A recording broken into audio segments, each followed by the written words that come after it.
Hello everyone on the Swans27's channel. This is your Lord and Savior, Vince Zampella, here to tell you about our latest updates to our game, which is releasing later than usual because Microsoft and Sony's QA process is more backed up than someone that just ate at a Chinese buffet. Anyways, now that it's finally available, we can flaunt the fact that we're doing free map DLC, unlike other FPS games who are stuck in the 60s segregating people with their map packs. We're adding a new game mode called Live Fire with a 1 minute time limit per round for all you ADHD kids, but is also single life with a neutral objective to make it seem like Titanfall 2 can be a competitive title for you e-athletes. And of course, since we need to keep our map quota up, Live Fire can only be played on 2 maps that are the size of your parents' basement that you're playing from. Stacks, which is basically the center area of Cargo from Black Ops 2, and Meadow, which we sliced off a section of Fracture from the original game. Because yes, we do see all the Reddit posts about how we should throw out the maps for this game and just replace all of them with the originals. We also added a new Coliseum map, shown here, called Columns for obvious reasons. Even though these 3 maps are smaller than the size of one regular multiplayer map, we could still claim dominance in terms of sheer map count because marketing people like numbers and shit. Additional added features include a new pilot execution called the Chris Brown, late hit, and you won't even have to sit in the sin bin for 2 minutes for it. Also, new commander intros and animations for each faction since the one-liners were starting to get as repetitive as our first game. Additionally, in order to resuscitate empty game modes, especially on PC, where the game plays much better, but elitists don't want to play a casual shooter, we've updated the matchmaking to include different mixtapes like if we're from the 90s trying to give a girl a cheesy cheap gift. You could select multiple game modes before attempting matchmaking, so this way you could make your own mosh pit.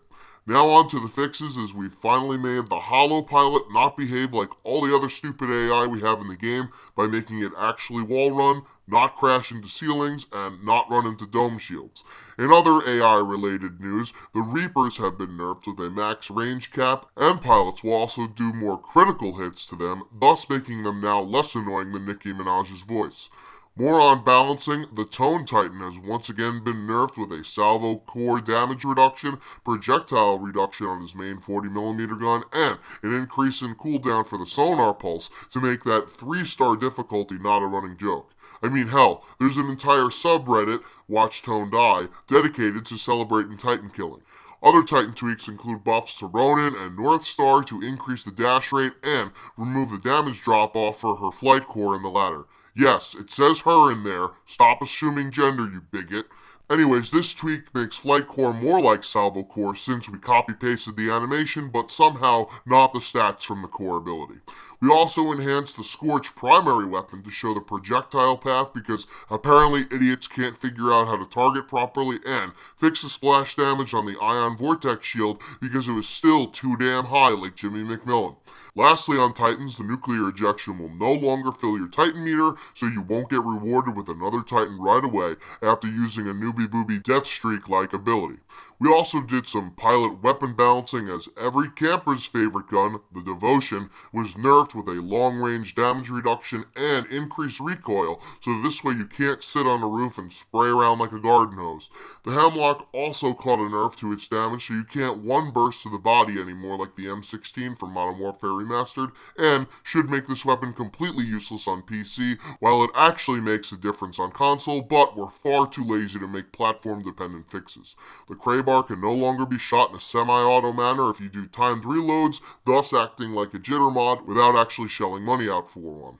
The MGL anti-Titan weapon caught a nerf with reduced projectile speed and increased fuse time because apparently it's too easy for a pilot to take on a Titan, even though the Ronio mechanic in this game is fucking awful. But we did add an indicator for when a Titan is performing an execution and invulnerable by having its light bar flashing and gold so you don't waste your precious little ammo on it.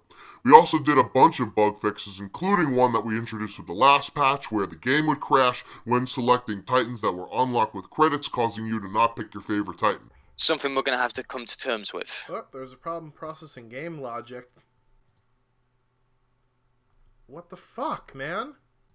I want to make a sexist joke, but... What the fuck? Every time I click on Ronin, this shit happens! or in Schwantz's case, Ronin, so it wasn't really a big deal anyways. And as with all other development studios, coming soon is a fix for the AWOL. We haven't figured out how to balance it properly yet, but if you use it in the meantime, you're still an a-hole behind an AWOL. We removed most of the cheese from the game with this patch, but left some crumbs for all you mice out there.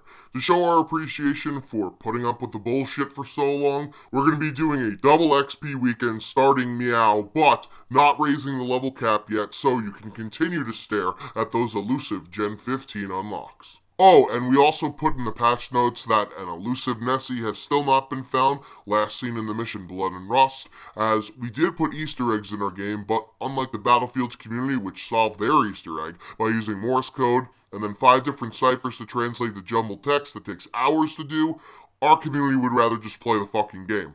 And that's fine with us, but disappointing that nobody seems to give a shit about finding something named after a mythical creature that nobody has been able to find.